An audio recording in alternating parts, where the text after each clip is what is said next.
Wabaddewo kajojijoji w'ebibuuzo nga basoyasoya Honorable Speaker Anita Amongo. Wabaddewo kajojijoji w'ebibuuzo. Mukwano gwange gwe eyeekuumira ku Yugi Updates TV kutegeeza nti okola kyamaanyi nnyo ddala okwekumira ku mukutu guno. Kulamusizaayo mwe abakeesezza. Twebaza Mukama Katonda kubanga atukeesezza olunaku olwaleero. Mukwano gwange gwe ayinamu obugonvugonvu, nkusabira busabizi Mukama Katonda asobole okubanga akusuusa, osobole okubanga okuba ku matu. Gwe naawe afiiriddwako we, Mukama Katonda nkusabye abeere nga akugumya. Baganda bange Abasiraamu bakulisaayo nnyo kubanga enkya lunaku lwammwe tugenda kubanga mujaguza olunaku olwa Idi. Gwe mukwano gwange ali eyo mbagaliza Idi ennungi. Gwe mukwano gwange ali eyo Aji nati olunaku olw'enkya Aji bagenda okubanga bava e Mecca. Kaakati tubakulisaayo nnyo muganda wange eyeekuumira ku Yugi Updates. Baganda bange abali emitala w'amawanga abagenda okuba okwepakasiza, mbaagala nnyo era ngenda maaso n'obbalamusaako abeekuumira Qatar, Oman, Saudi Arabia, USA, UK. Mwena nnyongera obbalamusaako yonna mu nsonda gye mwesinza okubanga muwuliza amayengo ga Yugi Updates. Gwe mukwano gwange ali eyo ampuliriza. Mukwano gwange nno kutegeeza nti nnyinza okwererejja bino byonna naye nga tonaba kusubscribinga. Genda maaso subscribinge. Nagambye buli w'osubscribinga obeera okutaddeko ettaffaali ddene nnyo mu nkulaakulana y'eggwanga lyaffe Uganda. Gwe munankyukakyuka oba otaddewo enkyukakyuka mu ggwanga kubanga ffe tubeera eno nga tulwanira eno nga naawe olwanira eyo. Gwe muganda wange gwe engeri gy'olwanamu yakusubscribinga era teweerabira nako nakkadde kusheyalinga kwagaliza baaluganda bako na mikwano kubanga basubscribinga ku channel eno. Tusobola okubanga tubatuusaako amawulire g'ebyenkyukakyuka, tusobola okubanga bannyikira n'ekigambo ky'ebyenkyukakyuka. Omanyi abantu bangi bali eyo tebamanyi nkyukakyuka kye kitegeeza.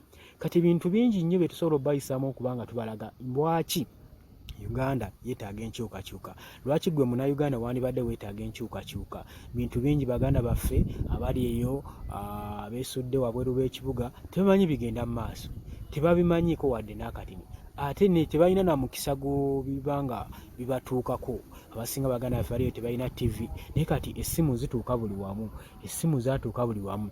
Muganda waffe omugamba nti nowaayi subscribinga ku eno channel ojja kubanga ofuna amawulire otegeere ekigenda mu maaso mu ggwanga. Tusobole okubanga tuteekawo enkyukakyuka weetutyo. Gwe mukwano gwange ali eyo munnankyukakyuka.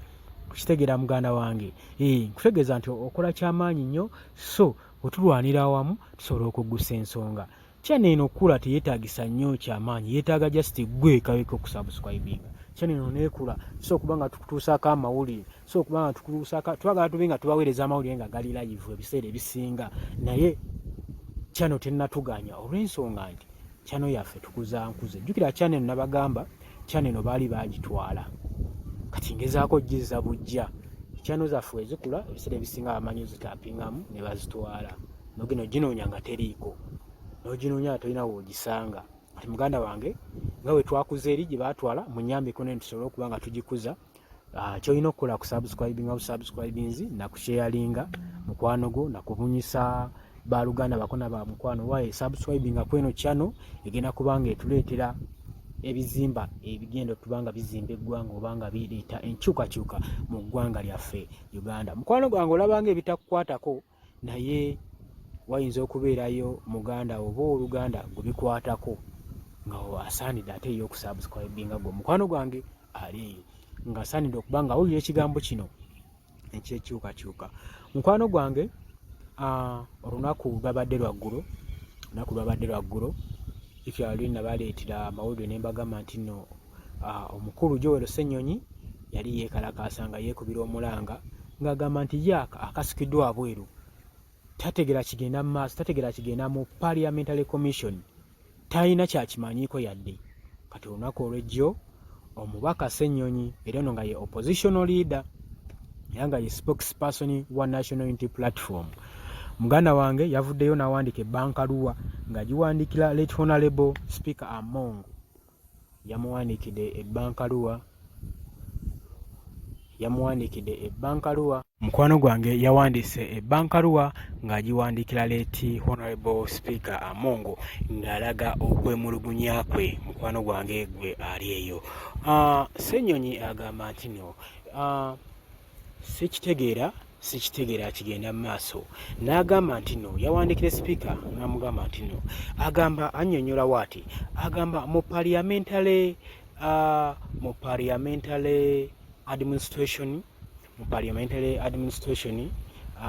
act 2 mu amendments mu section 11 egamba era ekirambika bulungi nnyo ng'egamba nti no oli yonna yenna opposition leader kimukakatako era nga asaanira okubeera era nga alina okubeera member ku commission, ku parliamentary commission, alina okubanga member.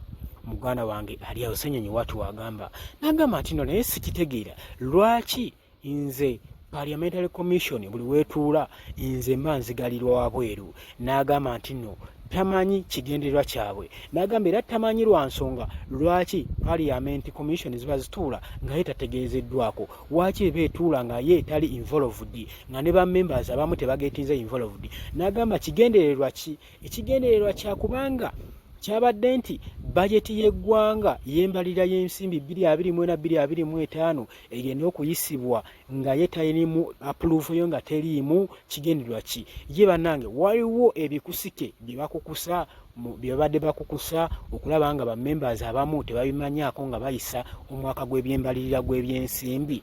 Joel Ssenyonyi omubaka watu wagamba onono nga opposition leader era nga spokesperson wa National Unity Platform agamba kitukataka kyateeka era parliamentary commission kikakatako okubanga etuula ng'egetinze involved ne ba membership baakyo bonna ne ba commissions leaders bonna nga bagetinze involved okusobola okukakasa buli kimu ekigenda mu maaso.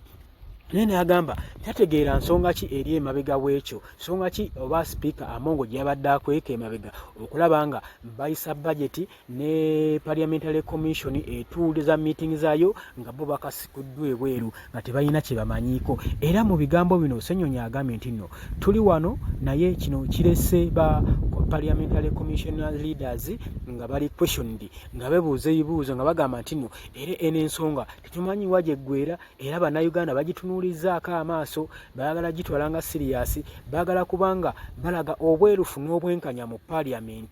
Era mu bbankaluwa Ssenyonyi agamba nti no ffenna tuli bammemba ba parliament era ndikakiiko ka parliamentary commission.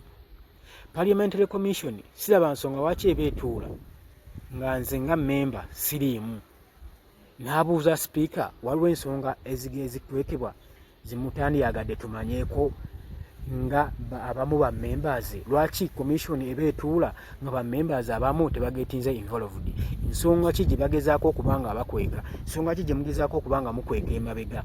Muganda wange gwali eyo ampuliriza. Ssenyonyi watu waabuuza abuuzira wandiise mu bbankaluwa ye ng'abuuza Honorable Speaker era ebibuuzo bibadde bingi naye nga ansa ntono gwe mukwano gwange eyeekumira ku Yugi Updates. Kati ensonga zino Ssenyonyi agambye nti no Honorable Speaker Amongo kimanye nti neggwanga litutunuulizaako amaaso buli kimu kye tukola ne mu parliamentary committee parliamentary commission abantu batutunuuliza amaaso era atunuulidde ensonga eno engeri gyegenda okubanga ehandolingamu. Ensonga eno temugitwala ng'ey'okusaaga. Agambye ensonga eno eteeka okuba nga erina ebigendererwa emabega. Lwaki commissions meeting ziba zituulwa nga nze nga opposition leader ate nga mu act ey'okubiri mu amendments mu section akawaayiro aka-12 kalambika bulungi nnyo nti nga nze opposition leader nteekeddwa okubanga era kinkakatako era nga kyatteeka okubanga ndi member of the parliamentary commission. Munnange Ssenyonyi watu waabuuzizza era akeetalo n'ebibuuzo bingi ku parliament. Bamemba abamu batandise obigayagayamu, batandise okutunuulira ensonga eno wawo gyebalaza. Omukwano gwange ali eyeekumira ku Yugi Updates. Nkutegeeza okyali ku Yugi Updates TV. Nyongera okutegeeza nti teweerabira kusubscribinga genda maaso n'okusubscribinga sharinga, commentinga, likinga tusobole okuba nga tukutuusaako amawulire. Muli manyi ge tulina okuba nga tubatuusaako. Tugenda following ensonga eno tulabewa gye ggwera. Gwe atanaba kusubscribinga kutegeeza nti bingi byogenda okuba ng'osubwa gwe mukwano gwange ali eyo.